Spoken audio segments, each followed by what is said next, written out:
அன்பார்ந்த ஜெபதூப கலச வழங்கும் வார்த்தையின் தன்மைக்கு வந்திருக்கிற ஒவ்வொரு நேயர்களுக்கும் என்னுடைய அன்பின் வாழ்த்துக்கள். கடந்த 6 பாட்டுகளை நம்ம பார்த்தோம். இப்போது 7வது பாட்டு வார்த்தையின் தன்மை. கடந்த முறையில் அக்கறைக்கு போவோம் வாருங்கள் என்ற சொன்ன வார்த்தையில் உங்களோடு பேசி முடித்தேன்.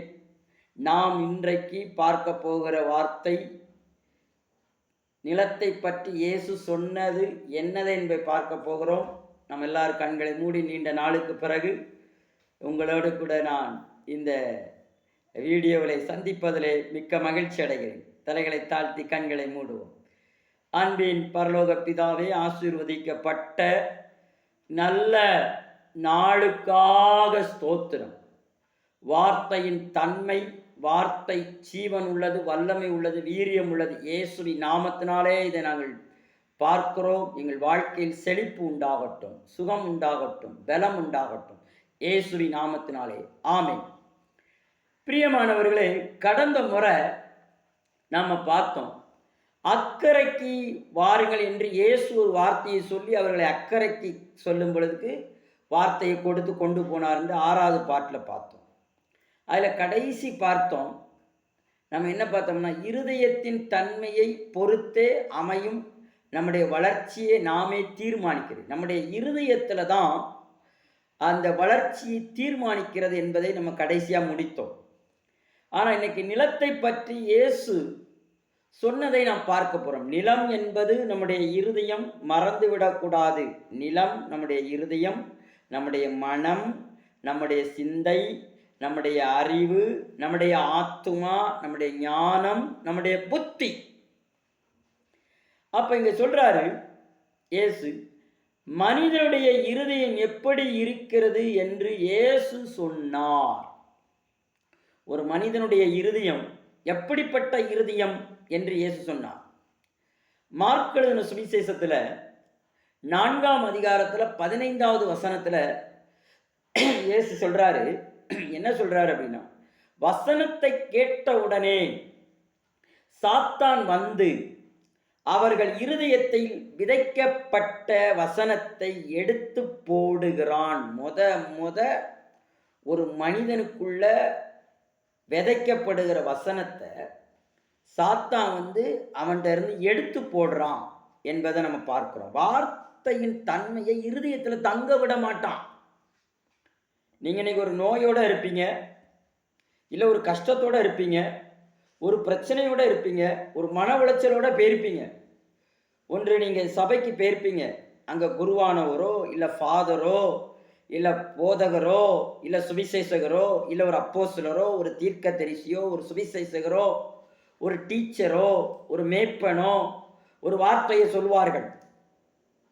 நீங்கள் போவீங்க, ஒரு கடன் பிரச்சனையோடு கூட போவீங்க. அந்த நேரத்தில் நீயோ கடன் வாங்காதிருப்பாய், அநேக ஜாதிகளுக்கு கடன் கொடுப்பாய் என்று ஒரு வார்த்தை உங்கள் இருதயத்தில் விழும். அப்பா, போதகர் மூலமா குருவானவர் மூலமா ஒரு ஆறுதலான வார்த்தை இருதயத்தில் தேவன் விதைக்கார். இந்த இருதயம் உடனே அந்த கோயிலில் இருக்கும்போது அப்படியே, இந்த அனுபவத்தில் இருக்கிறவங்கள சொல்கிறேன், இந்த அனுபவத்தில் இருக்காதவங்க அப்படி கையை கட்டிக்கிட்டு அப்படின்னு இருப்பாங்க. இப்படி இல்லாமல் அப்படி ஆண்டவர் நம்மகிட்ட பேசிட்டாரு. ஆனால் கொஞ்ச நேரம் கழிச்சு அவர்களுக்கு திக் திக் நிமிடம் வர்றது போல கடன்காரனுடைய ஃபோன் வரும். அப்போ அவங்களுக்கு இருதயத்தில் விதைக்கப்பட்ட வார்த்தை உணர்வில்லாமல் பெய்யும். பிரியமானவர்களே, இது நான் கடன்காரங்களை எக்ஸாம்பிளாக சொன்னேன். ஒருவேளை வியாதி உள்ளவங்க இருப்பாங்க, ஒருவேளை வேலைக்காக காத்திருப்பாங்க, ஒருவேளை படிப்பு, இப்படி பல விதத்தில் நம்ம சூழ்நிலையில் இருக்கும்போது தேவன் பேசுகிற வார்த்தையை நம்மால் உணர முடியவில்லை என்பதைத்தான் இங்கு இருதயத்தின் சம்பந்தத்தை தேவன் வார்த்தையின் தன்மையிலே பேசுகிறார் என்பதை புரிய வேண்டும். இது உணராத ஜென்மம் அப்படின்னு சொல்லலாம். ஏன்னா நம்ம பாசையில் இன்னொன்று உண்டு. ஓரமை கெட்டவனே, ஓரமை இல்லாமல் படுத்திருக்கானே, உணர்வு இல்லாமல் படுத்திருக்கானே, எந்திக்க மாட்டேக்கானே. அப்போ என்ன, அதை மாதிரி ஒரு வார்த்தை உங்கள் இருதயத்துக்குள்ளே கிடக்கு. ஆனால் அந்த வார்த்தையை நீங்கள் என்ன பண்ணுறீங்க அப்படின்னா, உணர்வு இல்லாமல் ஓர்மை இல்லாமல் இருக்கிறதுனால தான் நைஸா யோவான் 10:10 அவன் திருடன், திருடவும் கொல்லவும் அழிக்கவும் வருகிறான், வேற ஒன்றுக்கும் வரான் என்று அவன் திருடி கொன்று அழித்து விடுகிறான் வார்த்தையை. வார்த்தையில வல்லமை உண்டு, வார்த்தையில ஜீவன் உண்டு, வார்த்தையில சுகம் உண்டு, வார்த்தையில வாழ்வு உண்டு, செழிப்பு உண்டு என்பதை மறந்துட்டோம். ஐயா பல முறை ஆண்டவர் உங்கள்கிட்ட பேசியிருப்பாரு. நீங்க ஒரு தீர்க்க தரிசியை தேடி போயிருப்பீங்க, தீர்க்க தரிசனம் பேசியிருப்பாரு. ஆனா நீங்க தீர்க்க தரிசனத்தை மறந்துட்டீங்களே, தானே பிரச்சனை. ஓர்மை இல்லை, உணர்வு இல்லை. அதுதான் இங்க மார்க் 15 இயேசு சொல்றாரு. என்ன சொல்றாரு? வசனத்தை கேட்டவுடனே சாத்தான் வந்து அவர்கள் இருதயத்தில் விதைக்கப்பட்ட வசனத்தை எடுத்து போடுகிறான். இவர்களோ வசனத்தை விதைக்கப்படுகிற வழி அருகே உள்ளவர்கள். இவங்க எப்படிப்பட்டவங்க? வசனம் இவங்களுக்கு விதைக்கப்பட்டனால வழி அருகே உள்ளவர்கள் என்று சொல்லப்பட்டிருக்கிறது. தேவனுடைய வார்த்தையை கேட்டு வசனத்தை பற்றியதான எந்த உணர்வுமே இல்லை. ஆனா இவங்களுக்கு என்ன உணர்வு வரும் தெரியுமா? டாக்டர் என்ன சொன்னாரு அந்த உணர்வு இருக்கும். கடங்காரன் என்ன சொன்னா அந்த உணர்வு இருக்கும். ஓனர் என்ன சொன்னார் அந்த உணர்வு இருக்கும். பக்கத்து வீட்டுக்காரன் என்ன சொன்னா அது உணர்வு இருக்கும். ஆனா கர்த்தருடைய வார்த்தை உங்களை குறித்த அந்த சூழ்நிலையில என்ன சொன்னிச்சோ அதை நீங்க மறந்துட்டீங்க. இதான் உண்மை. இதனாலதான் கிறிஸ்தவம் 25% தான் ஏன் வளர்ந்துருக்கு, இன்னும் 75% ஏன் வளரல? ஏன் உன்னுடைய வாழ்க்கையில நீ ஏன் இன்னும் வளரல? காரணம், வார்த்தையை இருதயத்துல விதைக்கல, மறந்துட்ட. நீ வார்த்தையின் தன்மையை படிச்சு உன் வாழ்க்கையில செழிப்பு உண்டாகணும். அதாவது இன்னைக்கு நிறைய பேர் என்ன பண்றாங்கன்னா, 4 பாடம் பாஸ் ஆயிடுறான், ஒரு பாடத்துல ஃபெயில் ஆயிடுறான். ஃபெயிலு தானே, 6 பாடத்திலையும் பாஸ் ஆகணும். குடும்பத்துல பாஸ் ஆகணும், பிள்ளைங்க விஷயத்துல பாஸ் ஆகணும், செழிப்பு விஷயத்துல பாஸ் ஆகணும்,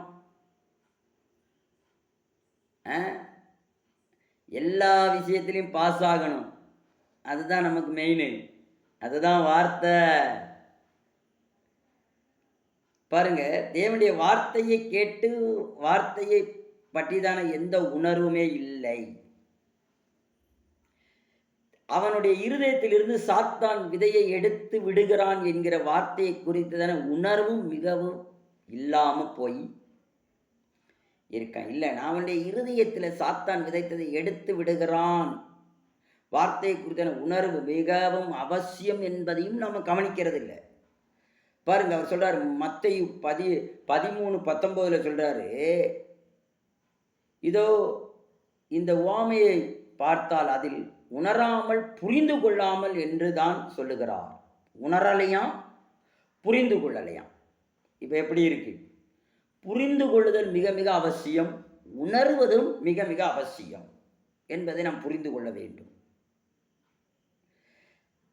என்று தேவன் சொல்லுகிறார். நீங்கள் ஒரு விதையை கொண்டு போய் நிலத்தில் புதைத்து வைக்காமல் சும்மா மேலே போட்டுவிட்டு வந்து விட்டீர்கள் என்றால் பறவை அதை எடுத்து சென்று விடும்.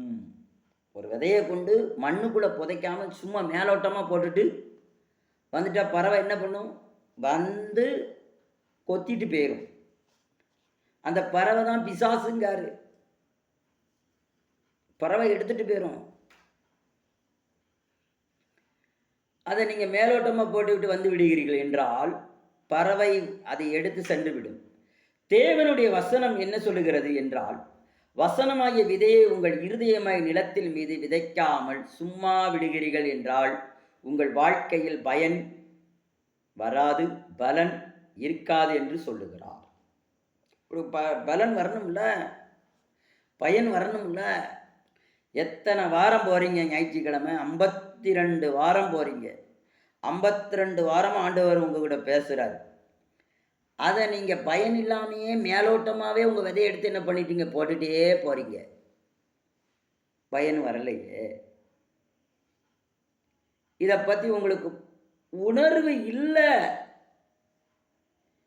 அன்பானவர்களே, இந்த வார்த்தையின் தன்மையை, பிரசங்கத்தை, இந்த பாடத்தை கேட்டுக்கிட்டு இருக்கிற அன்பு சகோதரனே, சகோதரி, அம்மாவே, அப்பாவே, அக்காவே, தங்கச்சி, அண்ணனே, யாராக இருந்தாலும் சரி, இதை நீங்கள் 1வது பார்ட்லேருந்து கேட்டால் மட்டும்தான் இது உங்களுக்கு புரியும்.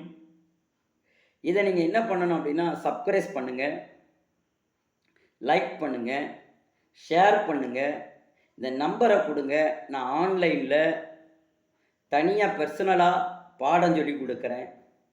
அதுக்கு நீங்கள் ரெஃபர் பண்ணுங்கள், மற்றவங்களுக்கு இதை குறித்து சொல்லுங்கள். வெறும் ஒரு பாட்டை மட்டும் பார்த்துட்டு உங்களால் இதை ஒன்றும் செய்ய முடியாது. இதை தொடர்ந்து படித்தால் மாத்திரமே தான் இதில் வெற்றி பெற முடியும் என்பதை உங்கள் வாழ்க்கையில் நான் சொல்லுகிறேன். வெற்றி வேணுமென்றால் வார்த்தை வேண்டும். இயேசு கிறிஸ்துவினுடைய இந்த அடிப்படை உபதேசம், வார்த்தையின் தன்மையை நீங்கள் மறந்து போய்விடக்கூடாது. பாருங்க, நம்ம புதைக்காமல் சும்மா மேலோட்டமா போட்டுவிட்டு விடுகிறீர்கள் என்றால் பறவை அதை எடுத்து சென்றுவிடும். தேவனுடைய வசனம் சொல்லுகிறது என்னவென்றால், வசனமாகிய விதையை உங்கள் இருதயமாகிய நிலத்தின் மீது விதைக்காமல் நீங்க என்ன பண்றீங்க? சும்மா விடுகிறீர்கள் என்றால் உங்கள் வாழ்க்கையில் பலன் இருக்காது என்று சொல்லுகிறார்.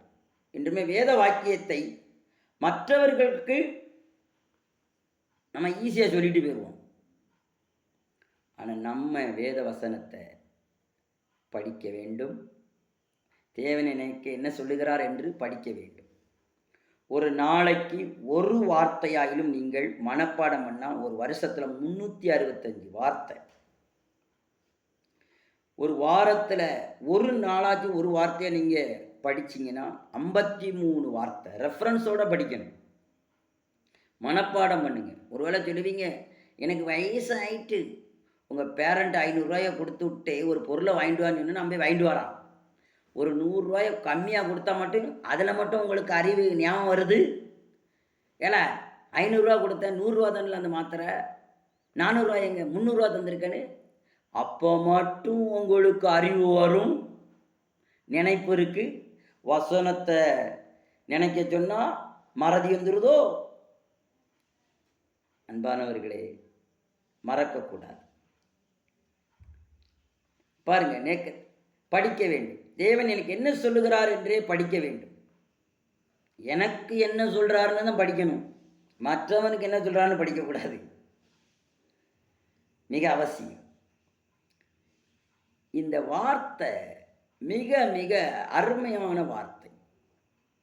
இப்படி வசனத்தை கேட்டவுடனே அதை சந்தோஷத்துடனே ஏற்றுக்கொள்ளும். தங்களுக்குள்ளே வேறு கொள்ளாதபடிக்கு கொஞ்ச காலம் மாத்திரம் நிலைத்திருக்கிறார்கள். வசனத்து நிமித்தம் உபத்திரமும் துன்பம் உண்டான உடனே இடரல் அடைகிறார்கள். இவர்கள் கற்பாறையின் நிலத்தில் விதைக்கப்பட்டவர்கள். வழியருகே விதைக்கப்பட்டவர்கள் விதைன்னு பறவை கொத்திட்டு போயிடும். அப்போ வழியருகே விதைக்கப்பட்ட விதையை இந்த வாரம் நம்ம பார்த்துருக்கோம். கற்பாறையினுடைய விதையை அடுத்த வாரம் பார்ப்போம். ஆனால் இதில் 7 பார்ட்டு கொடுக்கப்பட்டிருக்கிறது. எனது பெயர் அலெக்ஸ் சுந்தர் ராஜ். என்னுடைய நம்பர் இதில் கொடுக்கப்படும். மற்றும் இந்த பாடத்தை நீங்கள் தொடர்ந்து மற்றவர்களுக்கு அறிமுகப்படுத்துங்க. கர்த்தர் உங்களை ஆசீர்வதிப்பார். எனக்கு குறைஞ்சது ஒரு 50 சப்ஸ்கிரைபர் ஆகிவிட்டார்கள் என்றால் லைவ் உங்களுக்காக அனுதினமும் நான் கொடுக்க நான் ஆயத்தமாக இருக்கேன். கடவுள் உங்களை ஆசீர்வதிப்பாராக. ஆமேன், ஆமேன், ஆமேன். ஆண்டவர் உங்களை எப்பொழுதும் ஆசீர்வதிக்கிறவர். அவர் என்னாலும் நீ ஆசீர்வாதமாக இருப்பாய் என்று சொல்கிறார்.